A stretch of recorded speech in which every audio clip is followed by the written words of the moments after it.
Well, hello everyone. I'm Temple Hayes, and I'm so thrilled to be with you today. And so much because I get to enjoy and hold sacred space with my beloved brother, TJ Woodward. Hello, TJ. I'm so Well, happy to be here. You know why I love us doing these? Many reasons.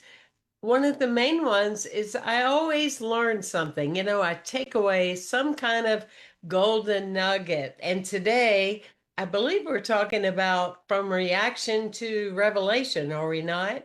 we sure are. And I feel the same about you. Every time we're together, something emerges that is useful. And it is, I would say, more than a golden nugget, but I'm not sure what it is. It's just this beautiful treasure of richness. Every time I hear you speak, Temple, you are someone who embodies instead Oh, of just talks about these principles. And I think that's really important to start with that. So I'm grateful for oh. you. Well, what I thought we would share with our team today is that I thought we would share what we just experienced because when we talk about reaction and revelation, especially in our culture, it's often we let time dictate to us the experience instead of allowing the experience to dictate and mold our time. And just to share with all of you a little heart share, I have on my heart, a little heart share today is we were getting ready to come on and go live at noon. It was so important. We're on time.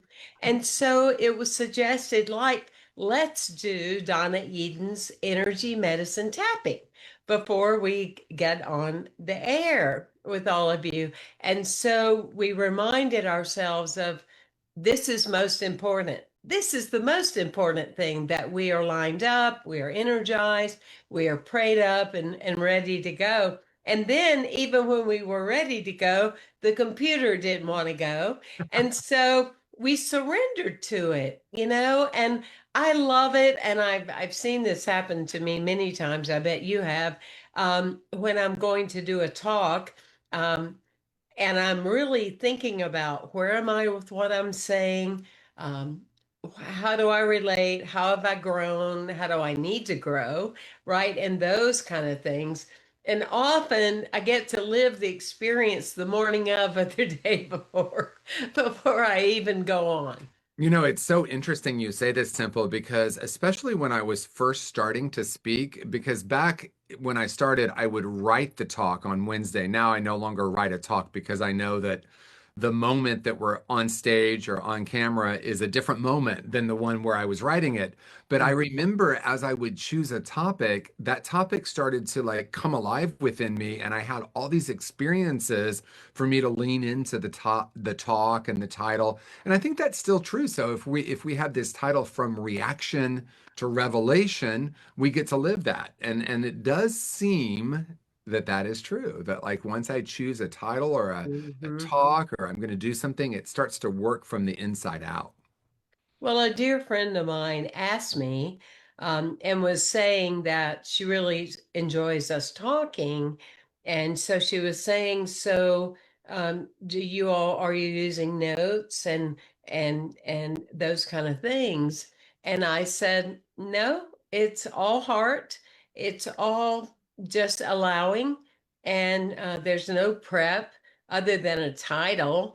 And and then we just go. And part of that is that we trust each other so much. And I said, I haven't used notes since 1994. And I Exactly. said, and so I'll share that if you'd like me to. So I had been, at a ministerial school, and even as a student in ministerial school, I would do 22 notes equal 14 to 20 minutes, and I would use magic marker and I would memorize it, and I'd be sure to put smiley notes so it wouldn't look so serious like I was going to faint in front of the room because I was terrified, right? But anyway, short of the story, so I had that going and I did it, and so I was invited to the opposite coast of Florida to give a keynote. And so I was in front of people. They were getting ready to introduce me. Back then, I wore a lot of skirts. So I'm sitting way up and I'm like looking, and I get this message like, I don't know why the skirt's important. Sorry about that. I digress. Anyway, don't have a reaction because I'm going to give you a revelation anyway. So, so the person's introducing me, all right? And as they are, I get this guidance from somebody somewhere, something that said, you're not using those notes. You are not going to talk about what you're going to talk about. You're going to share about your travel and your journey with alcoholism. And I'm like looking up, you know how we do, like we look up, like, what? I'm not going to do that. Yes, you are. I don't want to do that. Yes, you are. And it changed my life. Yeah. You know, it's interesting. The story that came to me as you were speaking is when I was learning to ride a bike when I was like 4 years old or 5 years old. You know, I had training wheels, and then my dad said to me, "Why don't we try one training wheel for a while?" And so what I didn't know is the training wheel wasn't even touching the ground. I was riding the bike, but I had the little training wheel, and you know, it would every now and then hit the street. But the truth is, it was just this psychological like comfort because I knew I had this thing protecting me. And that was my journey with speaking as well, because I started with writing that I would write every Wednesday evening. I would meditate, I would write my talk, and I would contemplate it for the next few days and memorize it. And then I realized that come Sunday morning, and this is, you know, at a spiritual center, come Sunday morning, what I wrote on Wednesday wasn't what was present. So then I went to bullet points. I'm just going to do bullet points. And that was the one Mhm. training wheel. But then I realized I wasn't looking at them. And I'm like, oh, that preparation is something really different. Preparation is to be in the moment and listen intently to the inner wisdom that comes from who's in the room. And to trust that intuition and that connectivity that we all experience, I started realizing that I would have this flash of something to talk about, and then someone afterward would say, I know why you talked about that because it's exactly what I'm going through. So that's just a different level of trust. And maybe that's revelation instead of reaction. I don't know, but if that's with our topic, but I love this. It's totally with our topic. At least I feel it is. And as you were sharing, it's like it takes a lot, I think, for people to learn to trust. That's why we flow, because we trust, and to trust that there's going to be something there and you're not going to just have a blank spot. Now, full disclosure, I will say, when I would do and may do again, like an 8-hour program, I Yeah. will have some direction, because otherwise, because I'm extemporaneous, I don't want to be all over the place. I want to give what I've guaranteed people they will get. But I've always loved, and this is what you're saying, and this is a shout out to anything about anywhere you go, scan the room, have an intention of what you're seeking, whether it's just visiting with family, whether it's having intimate time with people you haven't seen for a while. But Ernest Holmes, that always stuck with me when they used to get on to him about standing in the back of the room and shaking hands with everybody that walked in the door. And of course, he started at, like 1,500 people. And he would say, I don't want to do that. Why? He would say, because every person I encounter, shake a hand or hug, changes my consciousness. And that's exactly, what you're saying. And that is just so, so powerful. And I really love that. When we're talking about, reaction to revelation, I think that's such an important thing that we're talking about, especially right now. In mending on many levels, um, being herded with ideas of or concern of, government overstepping, or with COVID, or, where our worlds were rocked. And that, I think it's very safe to say, it's a reactive kind of energy. I'm not making it negative nor positive, but it was, how do I react to it? How do my tools come into play? How do I grow from this experience? What I have found in my own experience, and okay, everybody can say, well, it's what you attract. Maybe, but I don't think so. I hear a lot of people rush the reaction. The reaction itself is making me uncomfortable. Oh, and you hear people go, I know I'm not supposed to be judgmental. Oh, and I'm supposed to have love in my heart. I know I'm supposed to, and whatever. But the reaction to me at times in my own life has have been more important than the revelation, because if I have this reaction because it makes me uncomfortable and all I want to do is get to the revelation, more often than not, I'm coming from the same old paradigm that I was at before it even started. Did that make sense at all? Well, Because just, it, it's 1,000%, as we say, because I think what you're saying is so important to lean into because I think it's about the middle way for me. It's not, a lot of people are talking about spiritual bypass again. I think there's a misunderstanding in my perception on spiritual bypass.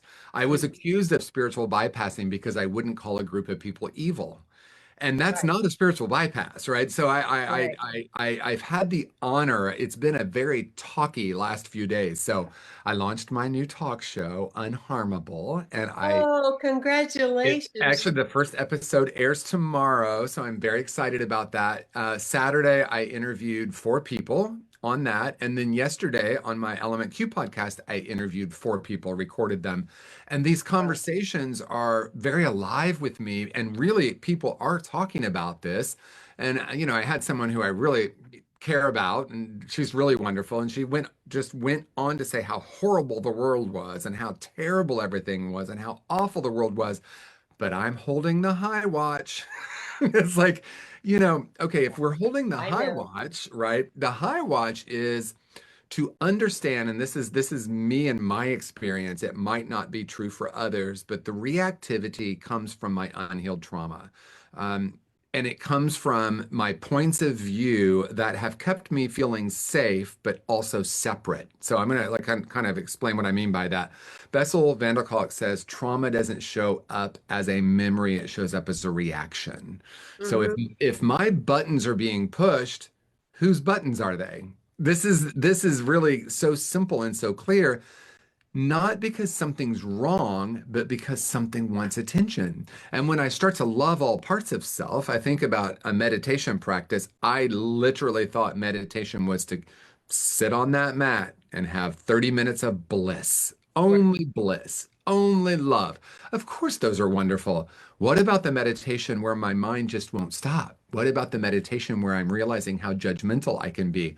That can be equally as beneficial and maybe even more beneficial because Yeah. it's through that reactivity, I get to know myself, I get to love myself, and I get to ask myself what's going on at a much deeper level. And then in that way, I'm no longer run by that. It's something I have, but not who I am.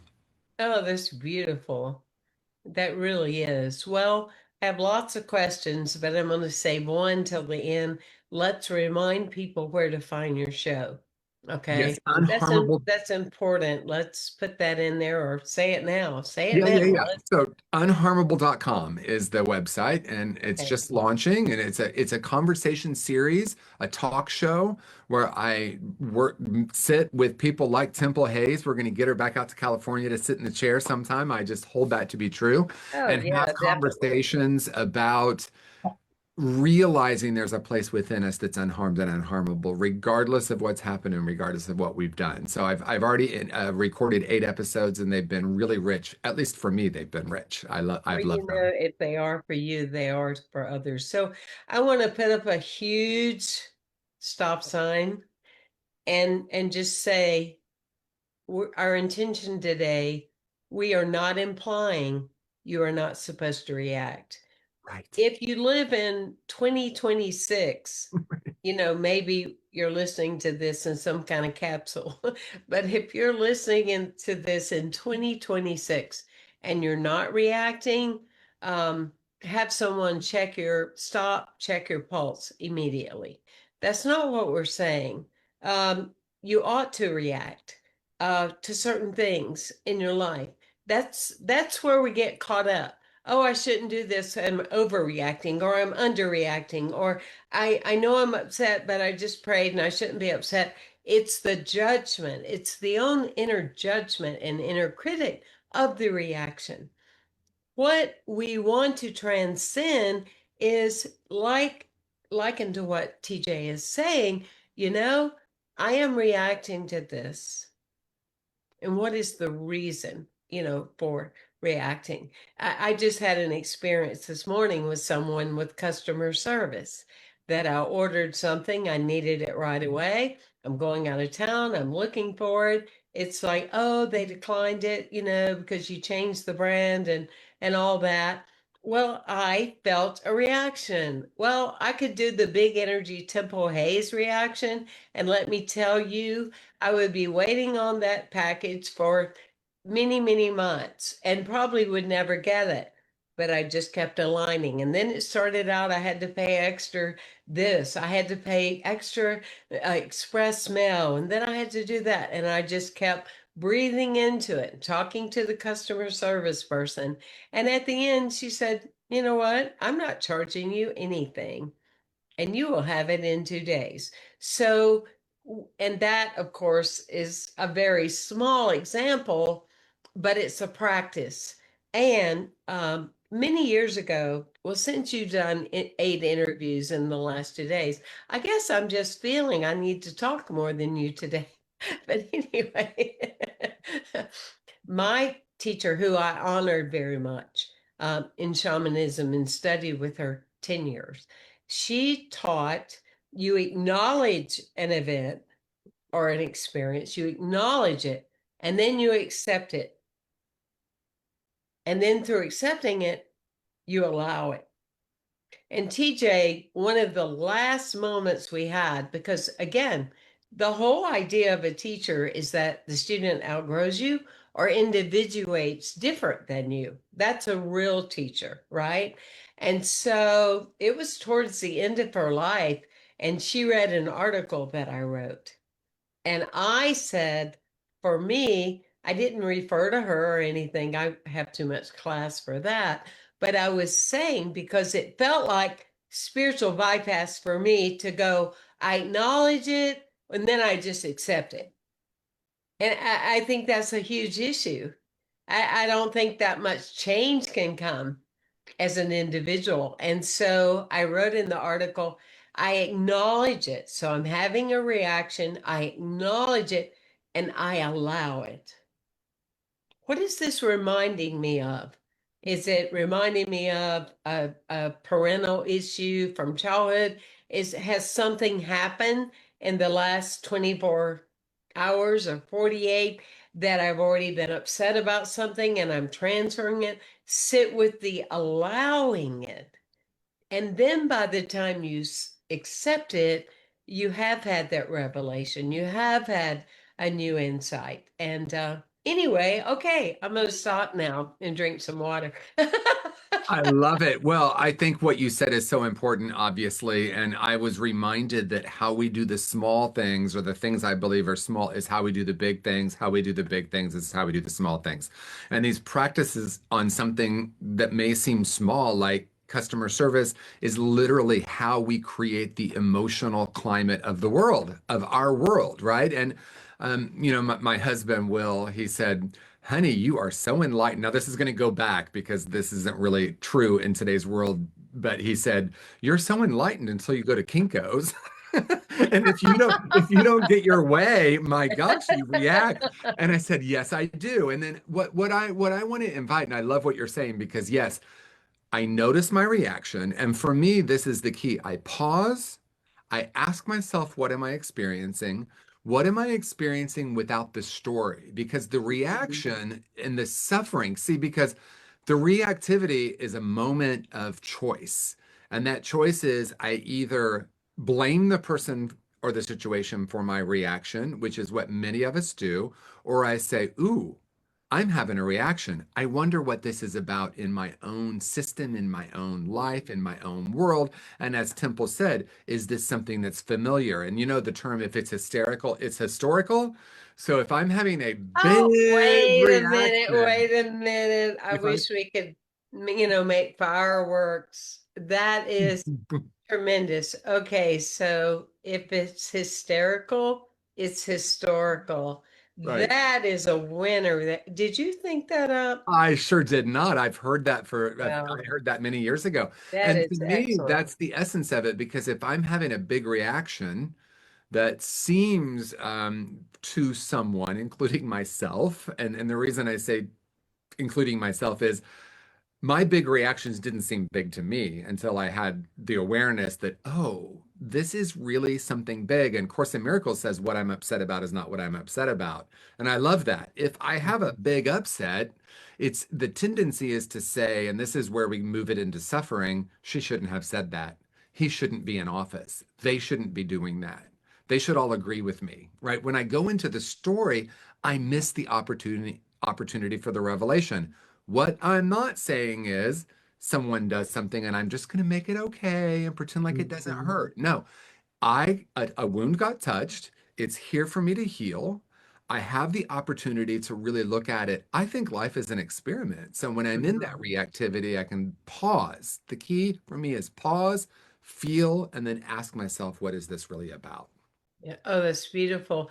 The other thing that's kind of downloading through me is that often, well, what I want to make sure of is that when we're talking about reaction, um, I would think on the collective, a lot of people think I'm mad, I'm angry, Yeah. I'm rushing, I'm in a hurry. Like for years, I would say, "Oh, I'm going to run upstairs," because most of my life I've lived in a two-story home. I'm going to run upstairs. And one time, an energy medicine person said, "Don't say that. I'm just going to go upstairs because you activate your adrenals to to get all wound up, those kind of things." But with the reaction part, reaction can also be a reaction about holding back love, a reaction of dread, of doing something that you don't want to do, but you felt obligated. But I think one of those is, like a good friend of mine, she lives in another state, but I've known her for years. And she said, when I first came to your community, I wasn't looking for a friend. I always went to the one before. I went in and I sat down and then I left. And I wasn't looking for any kind of relationship, but you wouldn't go away. And you wouldn't leave me alone. And you just kept coming up to me and, talking. And I'm so glad you did. And I said, well, I just didn't pay you any attention. Hmm. But that's a reaction to someone else's body language, or what we perceive as their body language or whatever. But continuing, I'm not talking about disrespect. I'm talking about, what your purpose is, as far as, are you here for love and light, not fake, but just an exchange. And if you allow, you react to other people's behavior. Um, Mhm. because that is something that we probably do more than we realize. I was going to a new functional medicine office, and they'll never listen to this, so I'm gonna say it. But anyway, and so excited to go walking in, and the front office person was like, "Yeah, can I help you?" "Oh yeah, I know your name. Yeah, just sit right over there. Just sit right over there." "Okay." And so in a little while, and so, me and BB, you know how we are. So we just kept on smiling, and oh, we were really looking forward to being here. And so the lady said, I'm just having a really bad day. And I said, "Well, I'm glad you said that, because I was kind of thinking you must be." And we just laughed. And, and it's become part of our relationship, of that, you know. And so I think that's important, don't you? Absolutely, because I think sometimes when we talk about reactivity, we might, and I'll put it in the I have thought, well, I'm supposed to just be a robot and not have any reactivity.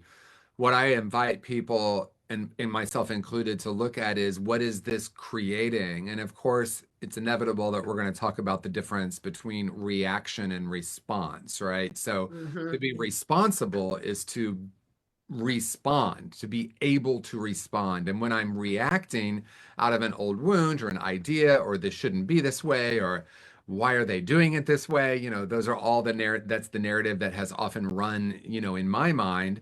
I get to look at what gets created when I do it. Not is it bad or wrong, because I carried so much shame that when I first started exploring new thought principles, 1988, I walked into my first Unity, and I had been reading the Daily Word for a year before that, and I loved the concept. But when I walked in, I immediately went into I'm doing it wrong. And it was kind of unconscious, right? So I was like, I'm Hmm. using affirmations, but I can't get my mind to stop. I must not be doing it right. And I really thought that the intention was to be clear all the time and only loving and only gentle.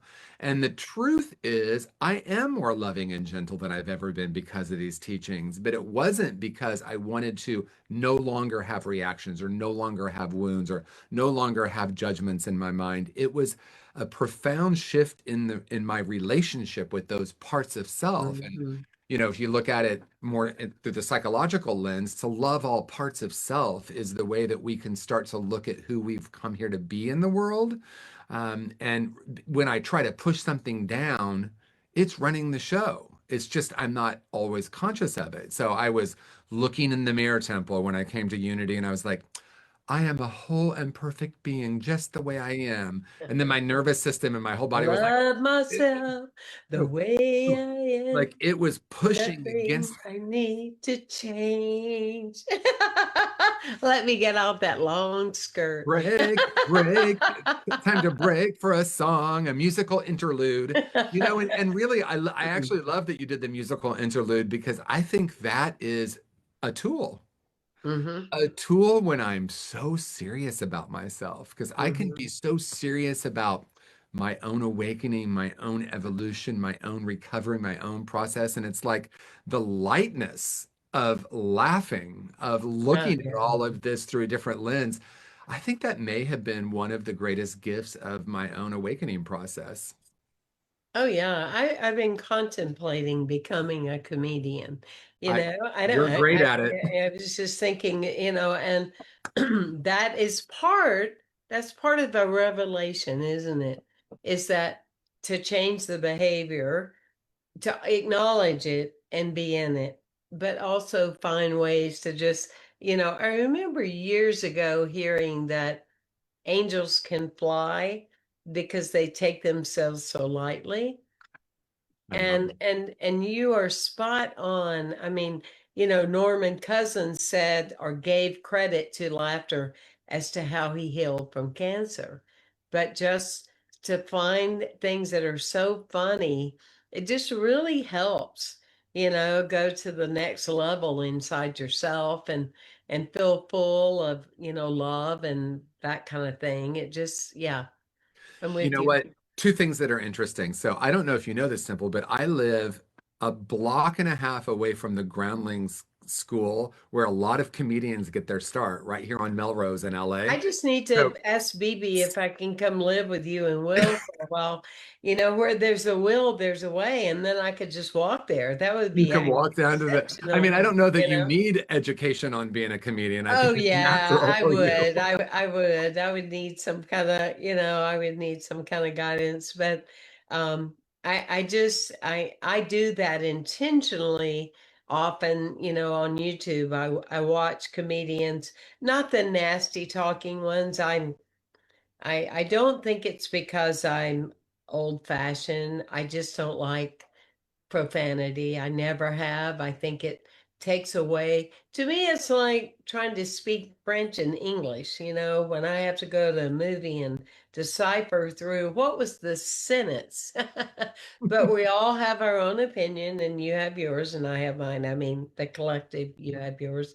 But anyway, I just think it's so essential to laugh. And I love to watch that. I also love to watch the clips on America's Got Talent or Britain's Got Talent to watch, like a person that was a janitor in the school, sing and perform in his mid 50s and he won the whole season or the girl that's blind that wants to go to Juilliard and oh my gosh, how she can sing and anything we can do to uplift us without sugarcoating the experience. Yeah, and I think the piece for me in its simplest form is just to not take myself so seriously all the time. And Right. those parts of me, because my deeper work and, coming into new thought, mixed with my recovery path and mixed with therapy. And I had this incredible therapist who was an engaged Buddhist, and I was reading Thich Nhat Hanh and the miracle of mindfulness and all of those pieces together. And I was aware that one aspect of new thought seemed to be a focus away from what's happening in the world, and a focus away from anything that felt dense or dark, right? So it was like, Hmm. and it was just this unity I went to. It was like, don't say anything negative. No, no, no, cancel, cancel. The universe will get you. And I was thinking, that's just a punishing God dressed up in a new little outfit, right? Like the Right. cosmic two by four is just a punishing God. I don't think the universe works that way. But when I'm so serious about it and trying to be rid of, because that was my journey, I want to be rid of the parts of myself that are critical. I want to be rid of the parts of myself that are in reactivity. And when I started having love and compassion for all parts, I realized that the new thought principles, along with looking at all of this stuff in the unconscious, because that's the revelation. Revelation is just something is revealed to me. And to be revealed, that to understand that ultimately I'm a whole, complete, and perfect spiritual being. And at the same time, I've been programmed and I've absorbed and decided all these things that can keep me feeling stuck and limited, and that it's not about getting rid of that. It's about having compassion and love for it, like I would a 3-year-old who's having an intense emotional experience. We Yeah. call it a meltdown or we call it them having a temper tantrum. That's not what's happening. They're having an intense emotional experience. Yeah. And if I can love them where they're at, what happens is they naturally feel it and then they go back to their natural state of joy. And that's a demonstration of how I want to be with myself rather than rejecting the parts of myself that feel negative. Like sometimes in New Thought, we'll be like, cross out negative thinking for like that's what Good Friday is. That's what, it's like cross out. No, we're not here to cross out what we call negative thinking. I'm here to become aware of the energy connected with that and then ask myself, what do I want to create in my life? Do I want to feed and water these beliefs in my own lack, limitation, suffering, us and themness, good, Hmm. bad, right, wrong? Or do I want to simply shift the focus, love those parts of self, and then say, I know who I really am. I'm an infinite being. And the two of those, one's not human and one's spiritual, it's all part of the spiritual experience. Yeah. This is going to sound very judgmental. And yet, I think for me, one of the words that we could take out of the spiritual language is the word judgmental. That Mm. is, to me, it's an exhausting word. I hear so many people through the years, before they even get anything out of their mouth, well, this is going to sound judgmental. Well, I know it shouldn't be judgmental. Well, in that experience, you are being judgmental, and well, I couldn't shouldn't be judgmental because but this person has been talking about me and it's been very difficult, and it's like whatever happened to it's okay to state facts. I mean, can you imagine walking up to your car and saying, this is going to sound so judgmental, but I think I'm going to have to take you in for a service.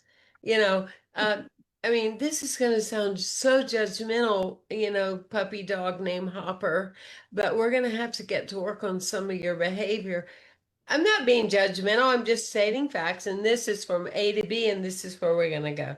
And I don't get that. I mean, there are some people that are, I mean, we used to teach back when I was on the motivational circuit, how to cope with difficult people. Well, that's not judgmental. And we didn't teach that either. It's like there's certain facts about certain people. The issue is not the people, it's how you react and how you handle it and how you do it.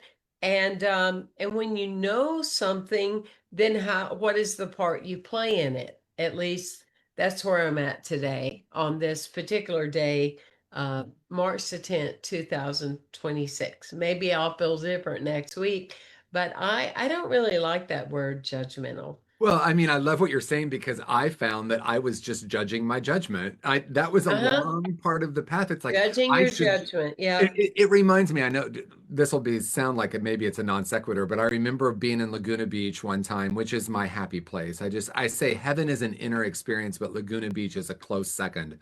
You know, just being Oh, there, I it's always gorgeous. feel so Yeah. much love. And I was on the beach, and I heard myself say I should go to the beach more. I'm like, I'm at the beach. I'm literally walking on the Right. beach. I'm not a beach person with the towel and the umbrella, but I love walking on the beach and feeling the energy of the ocean. It's Oh, one of my yeah, favorite me things. too. Me And I too. had the idea that I should do this more, and I was literally doing it. And so that's like it was so much information for me. Right. It's like, oh, I'm clinging to something that's literally happening, and I'm judging myself for Hmm. not doing it more, even though if I were to pause and actually be present, I am here in my magic spot, feeling the energy of the ocean. How grateful am I for this experience? And that I think has been my journey around judgment too. I should be less judgmental, and then I just Oh, judged yeah. myself for it.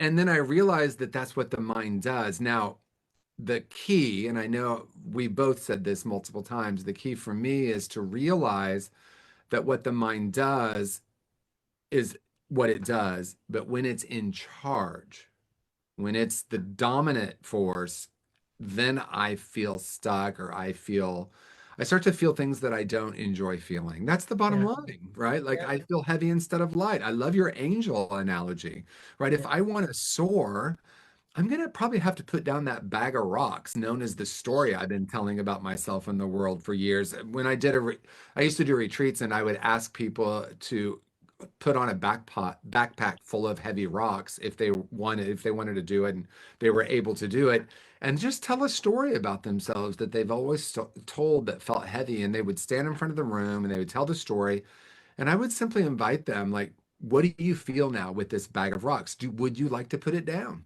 Hmm. And a couple of people, one person said, no, I'm comfortable with the weight of this story. I'm not ready.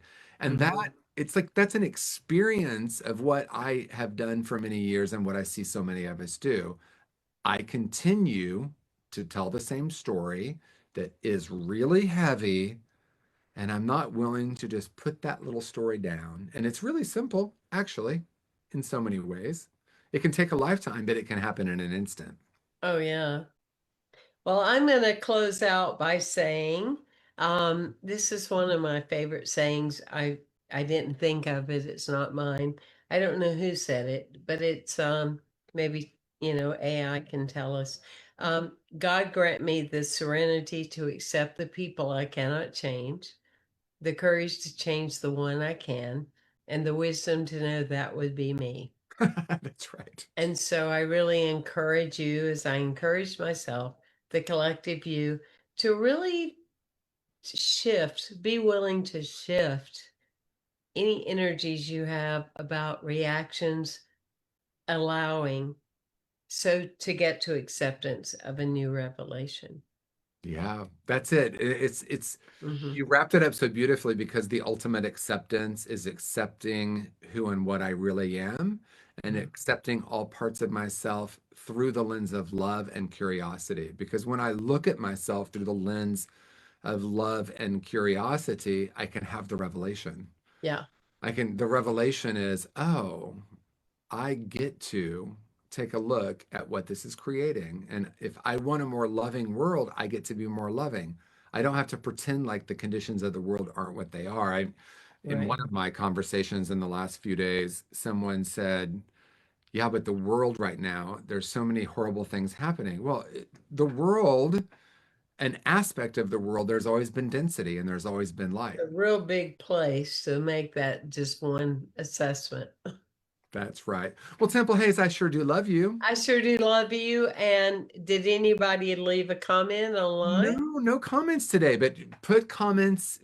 Most people watch it in the replay and we'll put it on Yeah, YouTube. So leave us comments and we will certainly look at them and do our best. And I can say it's easy to do. We'll respond to them. So absolutely. And also let us know things you would like us to talk about.